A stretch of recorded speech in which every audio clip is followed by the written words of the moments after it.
Good evening, everyone. This is Tala with Drive-thru Therapy. Thank you guys so much for joining me tonight on another episode. And as always, I'm grateful for your support.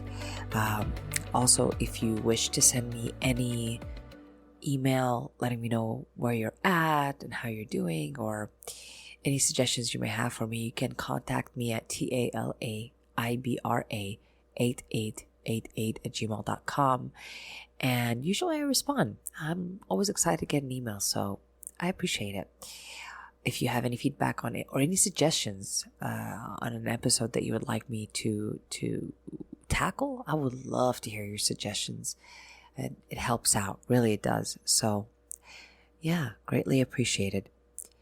All right, tonight is, all about something that I constantly work with in clinical practice, which is the mother and daughter toxic relationship.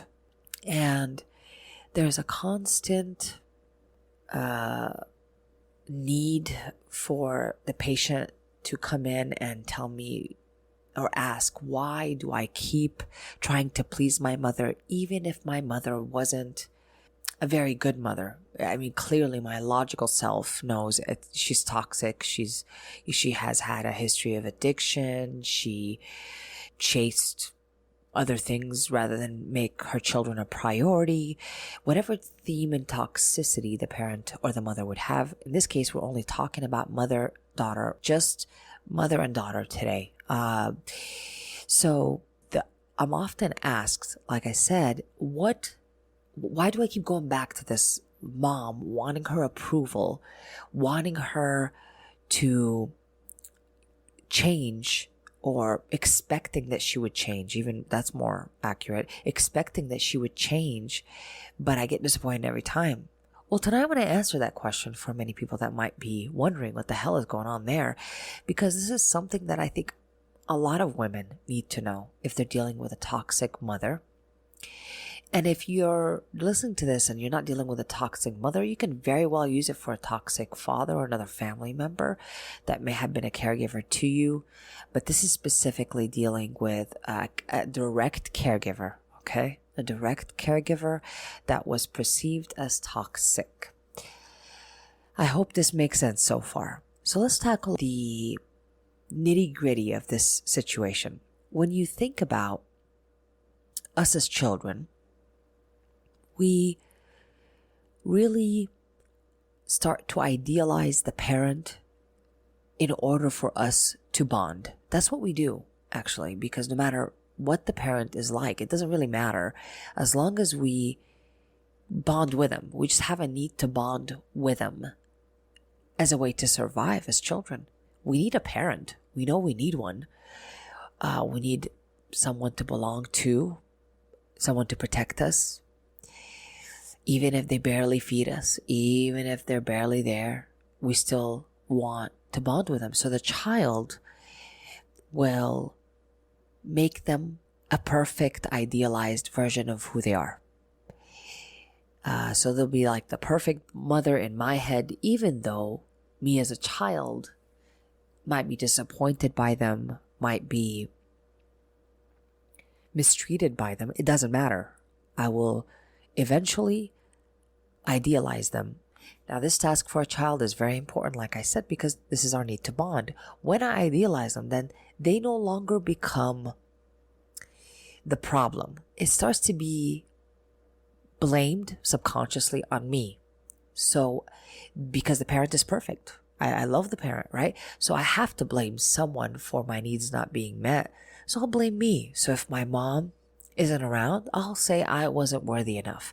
If she didn't have time to sit down with me, I'll say, well, she was too busy for work and I'm basically not as important.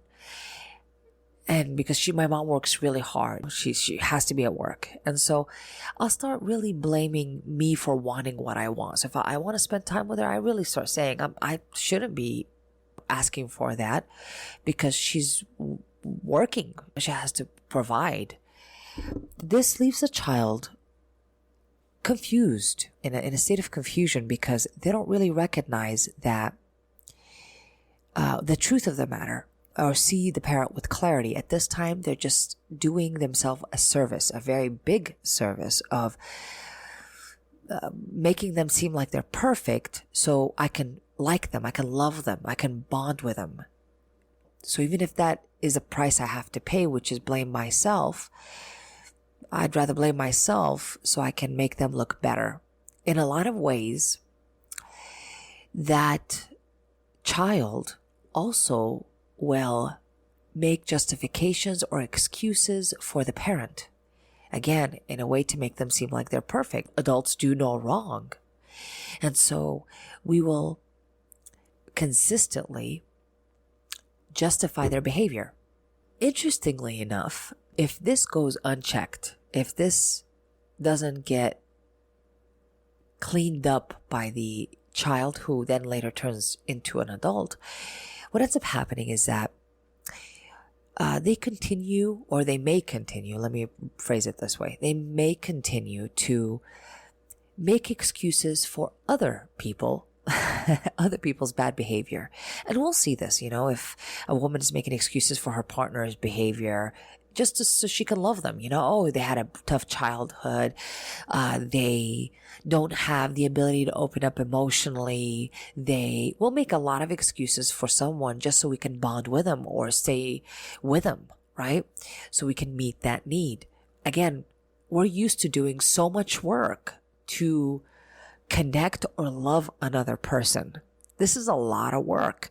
It doesn't give us time, unfortunately, to see things as they are, to see people as they are. I'm simply doing what I've been doing since childhood, which is making people seem better than they are, which doesn't or may not protect me later on from threats that clearly I need to see more rapidly, right? So if I'm dating someone and I start to see behaviors that are toxic, if I have this as part of my past, I'm used to making excuses, I'll just keep making excuses. I will see red flags as an opportunity to even work harder to bond or connect with people. And then next thing you know, I'm getting into really crappy relationships and wondering why. Now, I mentioned to you guys that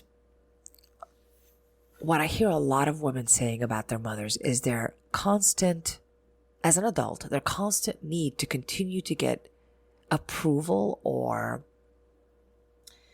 some sort of validation from the parent, and then I end up not liking myself for wanting that, And what does this all mean? Why do I keep doing it even though I don't want to do it? And I feel guilty. Get this, I feel guilty if I don't please my parent, right? Even though they might be a threat to me or harming me, I still will not protect myself with emotional boundaries. So what happens here, friends, is that when we're around our parents, all of us, we tend to go respond to them in the way we've been conditioned to respond to them for many years. Unless we do our work to awaken ourselves and awaken our conscious awareness, we are going to continue with the same damn response. We're going to continue with the same behavior. But as we age, something different starts to happen, right? Where the child is innocent, lacks experience, blah, blah, blah, blah, blah. That actually helps them to remain resilient because they have nothing else to compare it to. They don't think really I'm missing out on much. They don't really know for sure, right? So they continue to live in this innocence, in this lack of experience and lack of knowledge, and that helps them through the years. But as we age, friends, the logic starts to kick in. And now it's conflicting with our idealized image that we have of our parent. So this logical, intellectual part starts knowing like, my mom is freaking toxic. She talks about me in a nasty way. She often tells me I'm not good enough, or she'll make comments about my body that is unhealthy. And she always stands in disapproval. She never takes responsibility for her behavior. Now that's starting to conflict with the image I have for my mom that I've been building for years, which it consists of all the justifications I may have had about her that I made about her, right? Like, she really works hard. She really loves me. Sometimes she's nice, you know, sometimes she has dinner with me, and sometimes she'll tuck me in bed. You know, I love my mom. I love my mom, right? So these things start to conflict. You know, my age and experience starts to conflict with this old, idealized perspective of my mother, as it should, friends, as it should. But unfortunately, we run into this idea that we have to actually solve the problem in the same way we've been solving it, which is my mom, in a lot of ways, created the wound, the scar that I carry around, and she is the person that needs to fix it. So if I feel like she's taken my self-worth from me, she has to put the self-worth right back. I know what you're thinking. You're like, really? That's what I'm thinking? Maybe. I would consider it, friends, because that's really what we end up doing. That's the frustration that we feel. This conflict is a valid conflict because your brain is trying to tell you something is not right anymore. You're trying to solve the problem in an old way, and your brain is experiencing suffering to force you into solving the problem in a new way. But sometimes we keep going back to solving the problem in the same way, which is keeping the expectations that we have about our mother the same as it is, and always getting disappointed. The expectations will be really high, her performance will be kind of low, and we just drop from that height. We can fix that by really starting to look at parents and accepting them as they are, with their qualities that are human. For example, if my mom was an alcoholic, I'm going to accept she's an alcoholic. If my mom today is old-fashioned and very disapproving, and if she's racist, or if she's, I don't know, if she's very hurtful, whatever the case is, I'm going to just accept my mother as she is. I no longer want to negotiate with that. I want to accept it as it is. And this is tricky. This is really tricky. We think it's easy. But again, when I know that I have an inner conflict that says, well, you know, she had a rough life. Well, you know, she's my mom. Maybe she's right. You know, that's where I have to really become consciously aware of what my old beliefs are, look at them, and start bringing in the adultified version of looking at my mom. That my mom has damage, as we all do. She's human. She is, in fact, not perfect. She can be hurtful. She can be cruel. She's selfish. She's self-seeking. She's manipulative. Whatever you want to describe her as, she is those things, then she is those things. We don't want to negotiate them anymore because she's my mom. But unfortunately, the guilt kicks in, and it goes into, again, going back to protecting my mom to justify her behavior. That's what the child had to do then to survive. The child, who's now as an adult, does not have to do that anymore. So we have to teach the adult not to do that anymore. Mom is as she is. So this way, when I know my mom is a manipulator, for example, I may not want to change her anymore. I'm like, I'm not disappointed because my expectation is that my mom is going to manipulate. And when she starts saying that manipulative shit that she does, that's cool. I'm like, okay, not that shocked. There she goes. She's manipulating. I already have my finger right on it. I'm not asking myself, but why? Who does that? What kind of parent does that?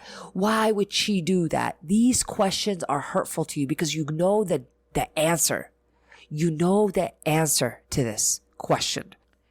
But unfortunately, what ends up happening is that you keep yourself in a state of confusion by saying that somehow, again, it must be me.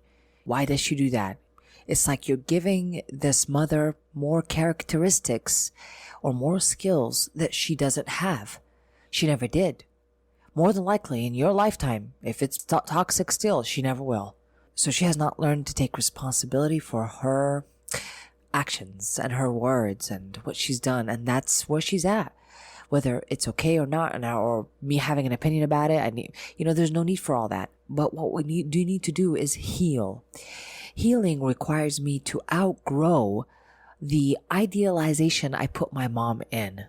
Living in that hope that someday, if I perform well in some way, she will validate me. She will fill in or heal my wounds or fill in those gaps in my soul. All of which is not going to happen. It's not going to happen. Not because you're not worthy, not because you're not valuable. No, my friend, is because again, this mother did not have the skills then to do it. She probably doesn't have them now if we're still experiencing this. So outgrowing my mother requires me to start taking my emotional power back. So that means when I'm around my mother, I really have to start thinking about how I feel and what I'm thinking.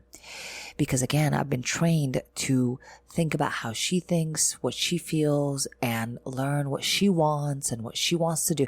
And that's what my child self has been doing, was really making her a priority. Because if I had a selfish parent or a toxic parent, usually that means that they asked us as children to make them a priority, and our needs were not really met. So it's a big shift to now, when I'm around my parent, my priority becomes my own emotions, as it should be, friends. And that her emotions are hers. Whether she's feeling mad, frustrated, unhappy about something, we're not here to save her from that. We have to leave her to feel her own feelings and fix them. I'm no longer in charge of fixing your feelings, because that's the most compassionate thing to do to another human being, that can use my feelings as a way to manipulate them. We want to make sure we don't allow that we take our control back, so this way we save them from having to do that ugly thing that they are used to doing. And it's very hard for a child to admit that their parent is just an immature parent, underdeveloped, a person that is toxic. It's hard to admit that, because we have a society that likes to celebrate Mother's Day and Father's Day and shit. And we perceive that all fathers are worthy of celebration and that all mothers are worthy of celebration. Fuck that. That's not the case. Having done this for a while, I can assure you that there are many parents we would not want to celebrate, friends. We would not want to celebrate. So please look at your parents at the size that they actually have shown you to be. I don't want you to give them any more or any less, just the size in which they are to be shown in front of you. We don't want them to be bigger than life, because they are in fact not, right? That's the child self that had to do that. We want to make sure that child self allows herself to grow into adulthood and recognize that even my mother can be a threat, and that's just the reality of it. Not because I'm not worthy, but because she has shown me multiple times that she has all these characteristics that are in a lot of ways flawed and can be hurtful to me if I don't protect myself. Nothing wrong with that, friends. Nothing. The guilt that you might feel when you're trying to protect or defend your mom, or that's just something that's been conditioned. It doesn't mean that it's the truth and that's what ought to happen. It just means that you're just used to it. It's very familiar for you to protect the parent. And that's again, you know why we do that. We don't want to glorify it and say that in fact I have to feel guilty and I have to love my parent no matter what. And that's not realistic. That's not realistic. Let's be honest. I hear this commonly from people that my parent is going to die soon, so I really gotta love them. I don't know what that means. Like all of a sudden, if people die or about to die, they are saints, and that all of a sudden they reach sainthood and they're not allowed to be flawed. No, that's again unrealistic, friends. Unrealistic. We don't want to repress emotions. That's the problem that we have. That's where the anger comes in that we have, that's seething on this like surface anger that's easily accessible within us. When we're around our parents and they don't respond in the way we want them to respond, I get disappointed. I get obsessed. I'm tormented. I break down easily. This is why. It is because I'm still trying to solve my problem by appeasing them, making them happy. And if they don't give me that, then I lose my mind. I don't care about my own feelings enough to start lifting myself up. and recognizing, hey, they're not saints. They're allowed to behave whatever way they want. Today, I'm allowed to protect myself from the way they behave. And that's okay. That's okay. It is hard for all of us children to admit that our parents are flawed. We want to protect them all the way to the end. But it's that repressed emotion, I promise, it's that repressed emotion that causes damage, because we're telling ourselves we're not allowed to be angry. We're not allowed to be frustrated with our parent or disappointed in our parents. We're telling ourselves a lie, which again, as a bursting, when we're experiencing this disappointment, this anger, we're not making the connection of why we're experiencing that. But that's why, because we've been repressing it and not allowing the child self to grieve the childhood that they had. To be able to call mom as she is and really cry it the fuck out. Really cry it out. There's nothing wrong with saying, like, my mom is a manipulator. My mom had really terrible intentions and that hurts. Instead of justifying her behavior, allow yourself to grieve and feel the proper feeling to correspond with the behaviors you're looking at. I don't need you to protect her anymore, because that keeps us in unresolved anger. And that's the worst of it all. Friends, you don't want unresolved anger, unresolved old anger. We don't want none of that. None of that. I hope that makes sense to you guys. I hope that helps you on your healing, especially the ladies out there. Women that have gone through really toxic mother-daughter relationship. And I might have to make another episode just purely on how to handle or address immature mothers. Growing up with immature parents, because their daughters and son, I'm sure, also can benefit from a whole episode, friends. That's there are certain outcomes I've known in a clinical sense that come from having toxic fathers or absent fathers, but there's something altogether separate and gigantic of an outcome that comes from toxic mothers. That's the one that, oh man, it's stabs us to the core. And if we don't learn to heal that and grieve that child and learn to have her label the proper feelings with mom's behaviors, because she wasn't allowed to do that as a kid. So we have to allow her today to herself, not to her mother, because her mother won't. Confronting mom and trying to change her has been the problem. The lady's not going to change, so it leaves us stuck emotionally. We're going to unstuck that shit by simply going within, and we're going to take responsibility for how we feel. Give that inner child a voice. Tell her she's allowed to feel frustrated at mom. Mom is not perfect. Congratulations. She's not perfect. Mom is toxic. Mom has abusive patterns. Mom is, distorted. Mom has damaged herself. Yeah, she's not perfect. She's not a saint.